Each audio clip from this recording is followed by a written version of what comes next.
Hey, what's up everybody? Hammerheart Metal Reviews here once again. It is that time of the month, time to talk about my favorite metal albums that were released this past month, July 2023.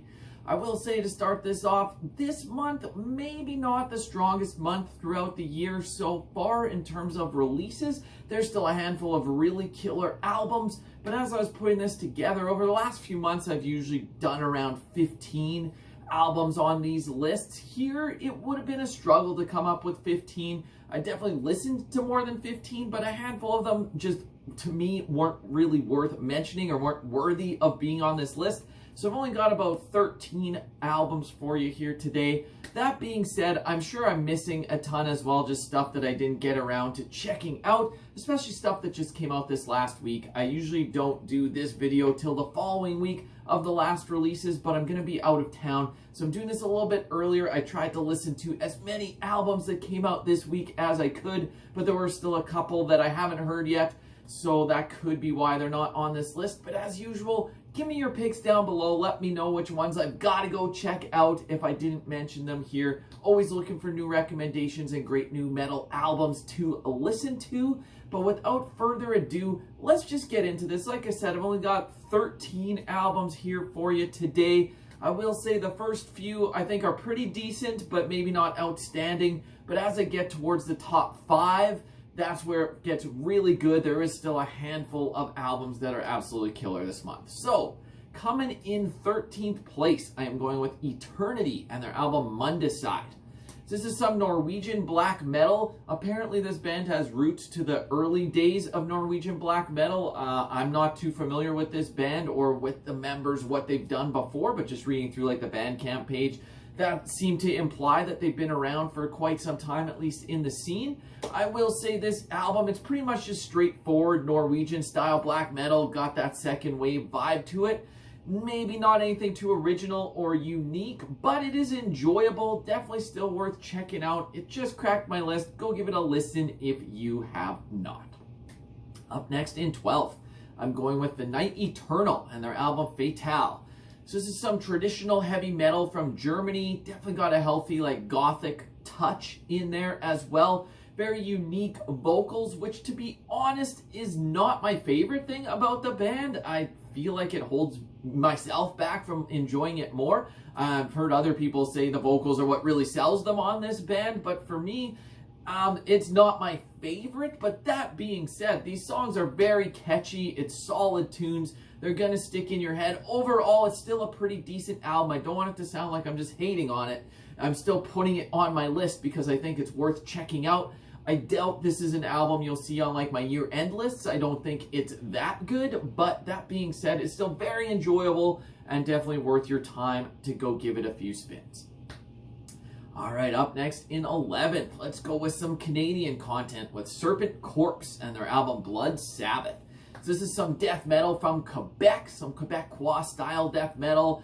He's even got like a punk influence in places, which to be honest, I generally stay away from that. I don't really enjoy punk music. That's not a genre I gravitate towards. So whenever there's too much of that influence in there, it's not gonna really generally be something that I enjoy. But it's not overdone here. It's just there in spots. And this is just full of pretty solid riffs and songs. It's got a major, like, early Autopsy vibe is kind of what I pick up on. Just, like, some loose playing, having a lot of fun with it. But, yeah, overall, if you're just looking for a solid death metal album, go check out Serpent Corpse. All right, now let's get into the top 10. Kicking it off in 10th place, I'm going with Gateway and their album Galgendood. This is some one-man death doom from Belgium. And this is just exactly what you want in this style of music. Murky, slimy, grimy grooves and just like heavy and crushing. It's just, yeah, slimy, murky goodness is the best way I can describe this. It's really well done for this style of music, but I will say some of the songs kind of blend together. They don't really distinguish themselves from one another, so I can't really rate it higher than 10th.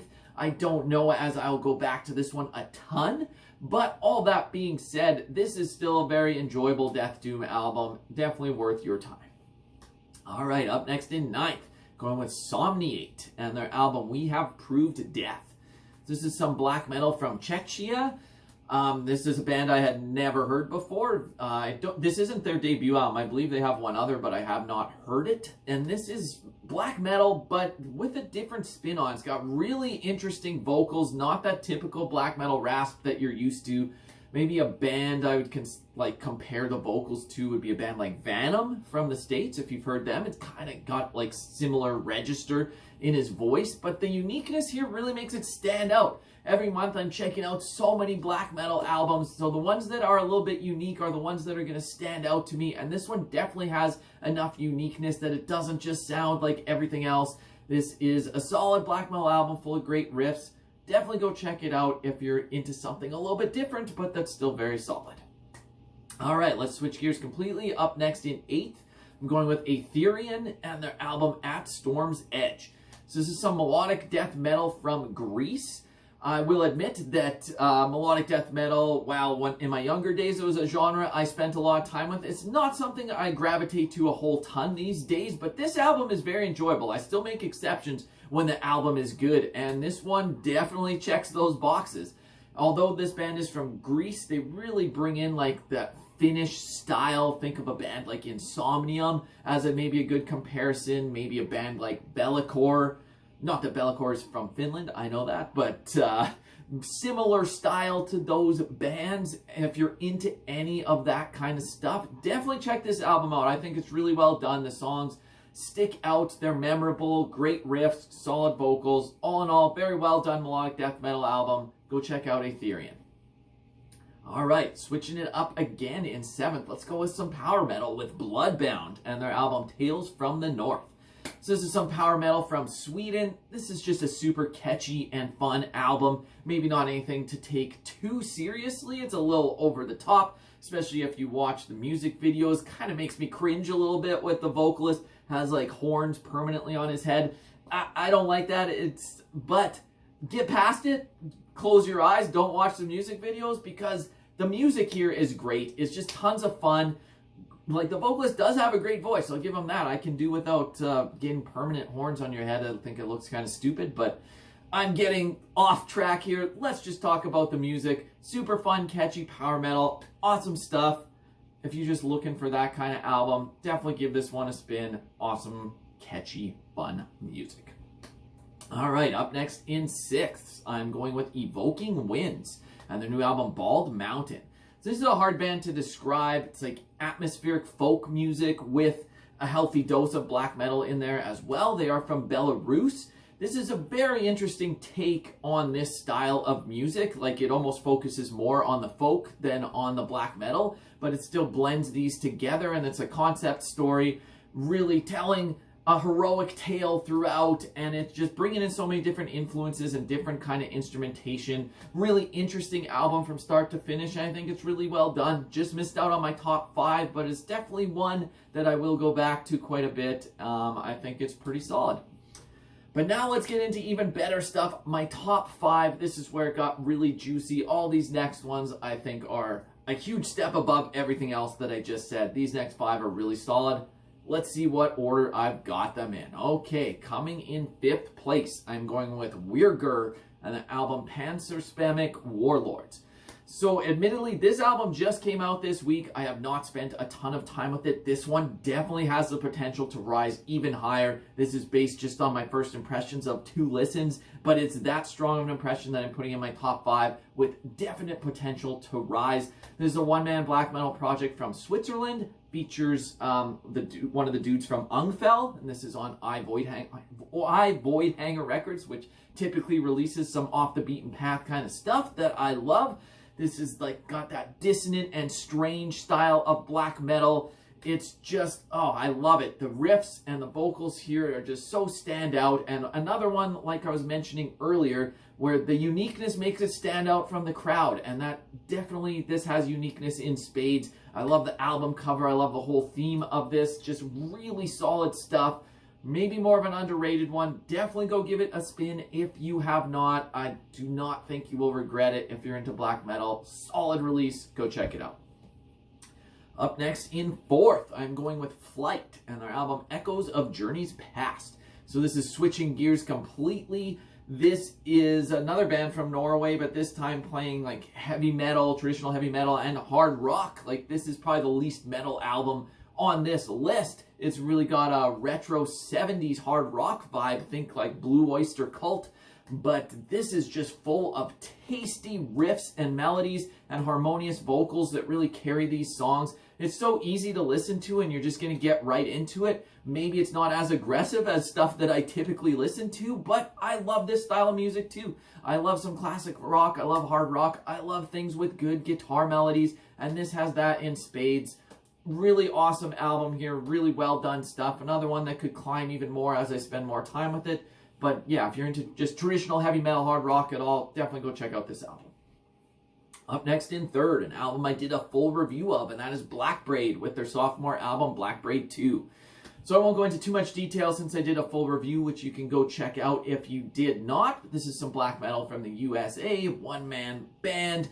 And yeah, picking up on the footsteps of where the debut left off, I think this one even improves upon that template. There, if you watch my review, I do have a couple minor nitpicks here. Some of the songs could be trimmed. It is a little bit lengthier than maybe it should be. Could use some editing. Maybe the production is a little bit too clean sounding. I know I've seen and heard some complaints about that black metal's not supposed to sound this clean, but whatever, get past that. It's just really well written songs that are catchy, they're fun, they're gonna stick in your head. Really awesome stuff.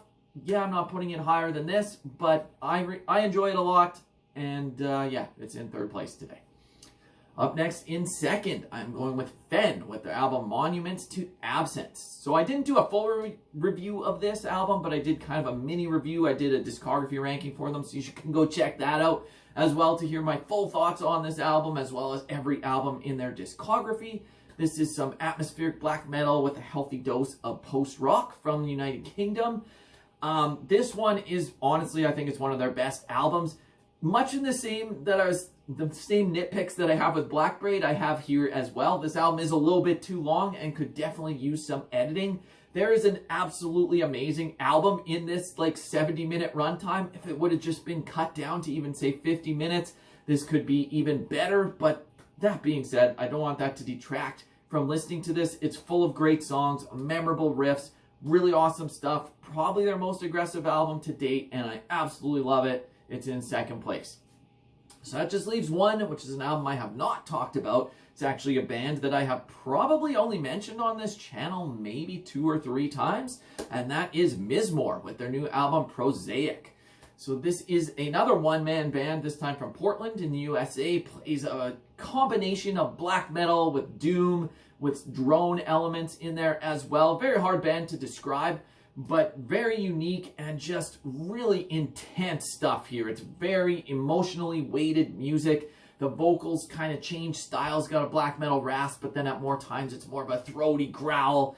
And yeah, this is their first full length in quite a while. Their previous one was, when was it, 2018, 2019, Cairn. I absolutely love that album. This one picks up where that one left off. They have had some EPs and collaborations split in between, but this one more just a focus of a full length. It's like 4 tracks, about 45 minutes, so you're getting some lengthier songs. And yeah, like I said, it's just really intense with the black metal style vocals, but then with these crushing doom riffs. And while it's heavy and intense, it still has these moments of brief reprieve where it's a little more subdued and peaceful. But yeah, this one, it's really gonna hit you hard. Really awesome stuff. I want to say easily my favorite album of the month, but these top 5 are all pretty solid. But right now, this one's comfortably my favorite of the month. We'll see year-end time where some of these end up. But yeah, if you have not checked out Mizmor's new album yet, do yourself a favor and go check it out. It's my top pick for the month. So anyways, these are just my thoughts and opinions as usual. As I said at the beginning of the video, give me your picks down below. This is the last new video that I'll be doing for the next couple weeks as I'm heading out of town. That's why I'm doing this one a little bit early. I do have a couple pre-recorded things that'll be up over the next couple weeks. Just another edition in my discography overviews where I'm going through a band's discography chronologically, where I own every CD by them. So I'll be doing an edition an edition in that, as well as another edition in my series of underrated discs from my collection. So I've got those pre-recorded, ready to go. I will be back in a couple weeks with some new content, but yeah, rambling on way too long once again. That's just my typical MO here, but yeah, until next time, Hammerheart Metal Reviews out.